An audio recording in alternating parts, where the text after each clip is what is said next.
Today we are honoring members of the 380th Expeditionary Aircraft Maintenance Squadron's Strike Aircraft Maintenance Unit for their heroic actions during an aircraft fire on December 2nd, 2015. It was morning time when we got back from our mission. We flew a night mission and we came back and we're taxiing in and into D-arm area where the maintainers marshal us in and they chalk us in and they de-arm the jet basically. As soon as I sat down beside one of our lights, I heard a loud screeching noise, kind of sounded weird.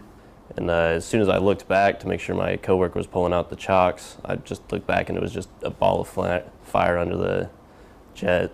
As the aircraft began to taxi from the D-arm location, the right brake experienced material failure, causing hydraulic fluid to spray, ignite, and engulf the lower fuselage, which was loaded with 3,000 pounds of live ordnance. I instinctively just started going for the fire bottle to try and put the fire out. I grabbed the pin, at which point another weapons personnel met me. So I ran over, there was people at the fire bottle already and the nozzle was still there, so I just grabbed the nozzle, ran over and started spraying the Halon. I saw the Halon kind of flare up and then take the smoke away, and so I felt pretty good. I was like, all right, the fire's out. And then at that point, I noticed we're still creeping forward really slow, and I hear a lieutenant in front of me, yelling, "Oh, we got no brakes!" And at that point, I'm going, "Oh, this is not good." Using hand signals, Sergeant Martin alerted the aircrew to perform an emergency engine shutdown.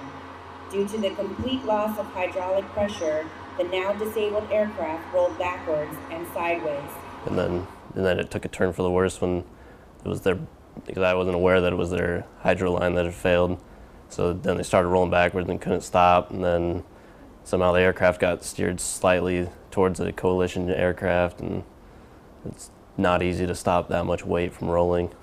And at that point, the crew chiefs below are trying to throw in the chocks, which are only about like yay tall over large tires. At that point, the jet's probably around 50,000 pounds.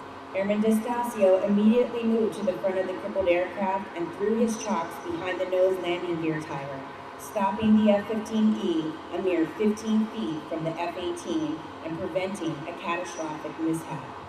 The distinctive accomplishments of Airman D'Estasio reflect credit upon himself and the United States Air Force. There's two people stuck inside of a flaming capsule pretty much, so the main concern is to get them out and try and help them as best we can from getting out of the aircraft. So I'm not gonna just try and not risk my life to try and save two other people.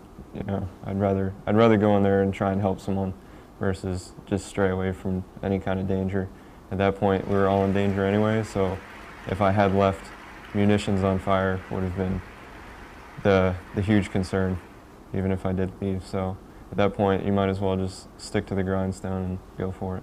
They work real hard every day, and it shows with what we're doing here and our ability to get jets airborne and back safely. And so for that day, definitely they jumped right into action. This seemed like there was no hesitation just to put out the fire, and then everyone working together trying to stop that jet was amazing, and I really thank them, obviously, and it was really good work by them that day. Ladies and gentlemen, our Air Force Commendation Medal winners.